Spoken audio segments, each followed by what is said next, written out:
चतुर्भुजो जगन्नाथः कण्ठशोभितकौस्तुभः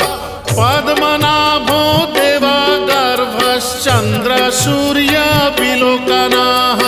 जगन्नाथो लोकनाथो नीलाद्रीशः परो हरिः